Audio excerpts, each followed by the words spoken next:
करती हूँ court marriage से रिलेटेड क्वेश्चन आंसर।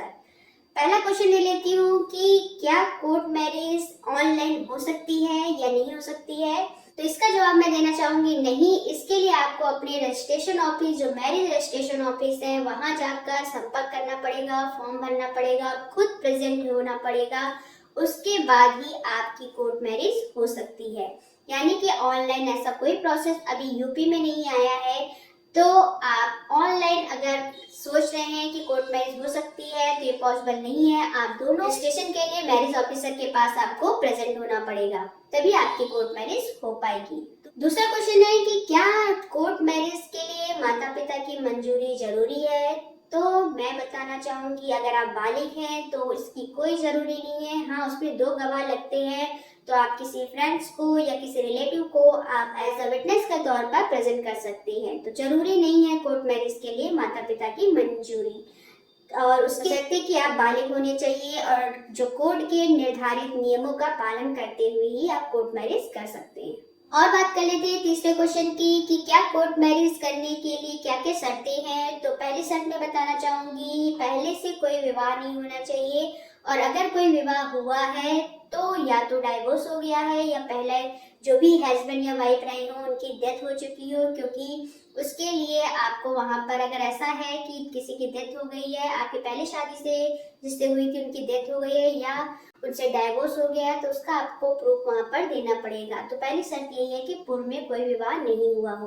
बालिग होने चाहिए, लड़की की एज 18 साल और लड़के की एज 21 साल जो निर्धारित की गई है वो होना चाहिए। तीसरा बताना चाहूंगी कि दोनों पक्ष यानी कि लड़का और लड़की किसी दबाव में शादी नहीं करते होने चाहिए। लीगली रूप से रेडी होने चाहिए, मतलब खुद की सहमति होनी चाहिए। ऐसा नहीं हो किसी और का दबाव या लड़के का दबाव लड़की के ऊपर हो और लड़की का दबाव लड़के के ऊपर हो और जबरदस्ती कोई शादी हो रही हो। तो अगर किसी तरीके से आपकी कोर्ट मैरिज नहीं हो सकती है, तो दोनों बच्चों को वैध रूप से राजी होना चाहिए। इसके अलावा ये भी बताना चाहूंगी तो ये दोनों पक्ष मानसिक रूप से स्टेबल होने चाहिए और स्वस्थ होने चाहिए, यानी किसी तरीके का उनमें रोग नहीं होना चाहिए और दोनों की जो सोचने की क्षमता वो अच्छी होनी चाहिए। नेक्स्ट क्वेश्चन लूंगी, इस बताऊंगी कि कोर्ट मैरिज अगर आप करने जा रहे हैं तो क्या नियम फॉलो करने पड़ेंगे। तो पहला नियम ये बताऊंगी, अगर आप कोर्ट मैरिज करने जा रहे हैं तो जिस सिटी में या जहाँ पे भी कोर्ट मैरिज करने जा रहे हैं वहां पर आपके पास वहां का एड्रेस प्रूफ एटलीस्ट 1 मंथ का होना चाहिए। मान लीजिए आप किसी होटल में रुक रहे हैं तो आपको पास होटल का बिल होना चाहिए कि आप यहाँ पर कम से कम 1 महीने से हैं, या अगर आपका घर ही वहां पर है तो आपको हाउस वहां पर एड्रेस प्रूफ देना पड़ेगा। यानी कि 1 मंथ का एड्रेस प्रूफ आपको निवास प्रमाण पत्र वहां पर देना पड़ेगा। सर्वप्रथम आपको जहाँ पे भी शादी करनी है वहां के जो विवाह अधिकारी है या जिले के जो विवाह अधिकारी बनाए गए हैं वहां पर सूचित करना पड़ेगा, लिखित रूप से सूचित करना पड़ेगा। और सूचित करने से पहले मान लीजिए आप किसी दूसरी सिटी में शादी कर रहे हैं तो आपको कम से कम सूचित करने से पहले 1 महीने का प्रूफ देना पड़ेगा कि आप यहाँ पर 1 महीने से निवास कर रहे थे। तो सबसे पहले आपको लिखित रूप से वहां पर सूचना देनी पड़ेगी। उसके बाद विवाह अधिकारी उस सूचना के हिसाब से आप जांच पड़ताल करेंगे। उसके बाद आपको एक तारीख मिलेगी, उस तारीख पर आपको विद डॉक्यूमेंट्स और 2 विटनेस के साथ प्रेजेंट होना पड़ेगा और विवाह अधिकारी आपसे कुछ क्वेश्चंस करेंगे। उस क्वेश्चन के आगे से सारे डॉक्यूमेंट्स पूरे हो गए, किसी तरीके का कोई विवाद दोनों पक्षों की तरफ से नहीं है, तो वो आपको कोर्ट मैरिज के लिए सहमति दे देते हैं। फिर आपको दोनों पक्षों को यानी कि लड़का और लड़की को एक पेपर पे साइन कराया जाता है। उसके बाद आपको मैरिज सर्टिफिकेट मिल जाता है। तो इस तरीके से ये प्रोसेस होता है कि सबसे पहले आप जहाँ रह रहे हैं वहाँ के जिले के विवाह अधिकारी को संपर्क करें, लिखित रूप से सूचित करें। और दूसरा, अगर कहीं और जाके शादी कर रहे हैं तो कम से कम 1 मंथ का एड्रेस प्रूफ रख लीजिएगा। जैसे आप होटल में हैं तो होटल का बिल होना चाहिए, या किसी रेंट पर रह रहे हैं तो रेंट एग्रीमेंट वहां पर मांगा जाएगा। क्वेश्चन है कि क्या कोर्ट मैरिज करने से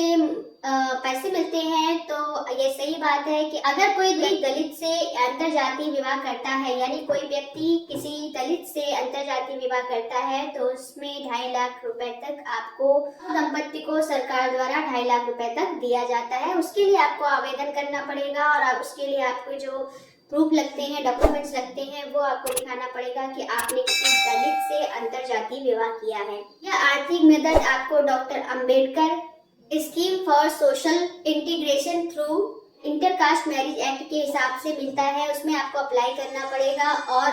और एक बात, जो ये शादी होती है वो शादी हिंदू विवाह अधिनियम 1955 के तहत रजिस्टर भी होना चाहिए। इस संबंध में दोनों दंपति को एक हलफनामा भी लगाना पड़ता है। नेक्स्ट बात करेंगे कोर्ट मैरिज के नियम क्या है। तो पहला है, भारत का नागरिक होना चाहिए। भारत में रहने वाला नागरिक कोर्ट मैरिज के लिए अप्लाई कर सकता है। उसके लिए रजिस्ट्रार को सबसे पहले नोटिस दी जाती है। और जैसे कहा जाता है कि क्या एक नोटिस माता पिता के पास जाती है, तो ऐसा नहीं है। एक नोटिस कार्यालय में चिपका दी जाती है 1 मंथ के लिए, ताकि कोई किसी को शक हो तो वो नोटिस देख के उसमें ऑब्जेक्शन कर सकता है। अगला बात कर लेते हैं कि कोर्ट मैरिज के लिए क्या क्या दस्तावेज लगते हैं। सबसे पहला प्रूफ आपका लगता है कि आपका आइडेंटिटी प्रूफ होना चाहिए। वो आधार कार्ड, वोटर ID कार्ड भी हो सकता है। दूसरा, आपके हाई स्कूल का सर्टिफिकेट जो ये प्रूफ कर सके कि आपकी डेट वैलिड है, यानी कि आप 18 साल, लड़की की एज 18 साल और लड़के की एज 21 साल की है। तीसरा, आपकी 4 पासपोर्ट साइज फोटो लगेंगी। नेक्स्ट, आपके पास निवास प्रमाण पत्र भी होना चाहिए और आपके पास हलफनामा लगेगा कि आप किसी इलीगल रिलेशनशिप में तो नहीं है और दूल्हा दुल्हन जो भी है वो इलीगल रिलेशनशिप में नहीं है। नेक्स्ट, आपको बताना चाहूंगी, अगर आप पहले से शादीशुदा थे तो आपका डाइवोर्स हो चुका होना चाहिए और उसका कोई प्रूफ होना चाहिए आपके पास। और अगर आप शादीशुदा थे और डेथ हो गई है तो जो आपकी डेथ सर्टिफिकेट था आपके हस्बैंड या वाइफ के, जो पहले हस्बैंड या वाइफ के डेथ सर्टिफिकेट था, वो आपके पास होना चाहिए। तो ये सारी चीज आपको प्रूफ में लगेगी और 3 विटनेस भी लगेंगे और उनके भी आइडेंटिटी प्रूफ उनके साथ होने चाहिए। और रही बात खर्चे की, कोर्ट फीस की, तो वो हर राज्य में अलग अलग है। तो आपके राज्य में क्या लग रहा है वो आप वहाँ पर अपने एडवोकेट से पता कर सकते हैं। अगला क्वेश्चन है कि क्या कोर्ट मैरिज करने के बाद डाइवोर्स अप्लाई कर सकते हैं और कब कर सकते हैं। तो मैं आपको बताना चाहूंगी, एटलीस्ट 1 ईयर के बाद ही आप डाइवोर्स के लिए जा सकते हैं।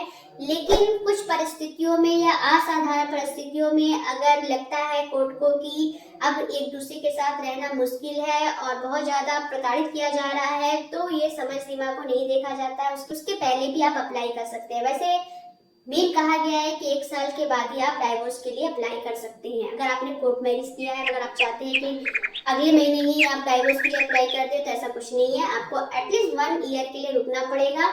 हाँ, अगर आप लगता है कि आप असाधारण परिस्थितियां कुछ होती हैं जिसमें रहना मुश्किल हो जाता है, तब कोर्ट को आपको सारी चीज प्रूव करनी पड़ेगी और वो इस चीज को देखता है तो आप डाइवोर्स के लिए अप्लाई कर सकते हैं। नेक्स्ट बात करते हैं कि हमारे पास कोर्ट मैरिज सर्टिफिकेट की बात कर लेते हैं कि जरूरी नहीं है अगर आपने कोर्ट मैरिज किया है तभी आपको कोर्ट सर्टिफिकेट मिले। इसके लिए अगर आप पहले से नॉर्मल तरीके से शादी होती है, जैसे हिंदुओं में होती है कि परिवार वाले कराते हैं या आपने किसी मंदिर में या कहीं पे भी शादी की है, तो उसके बाद भी आप मैरिज सर्टिफिकेट के लिए अप्लाई कर सकते हैं।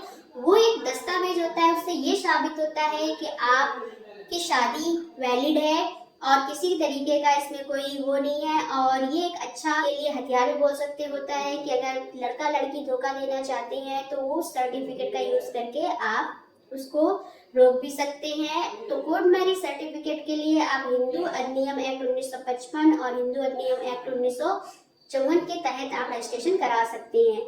हाँ, और एक बात और बताना चाहूंगी, सन 2006 के बाद से सभी को कोर्ट मैरिज सर्टिफिकेट लेना अनिवार्य हो गया है। ये किया गया है ताकि महिलाओं के अधिकारों की सुरक्षा की जा सके।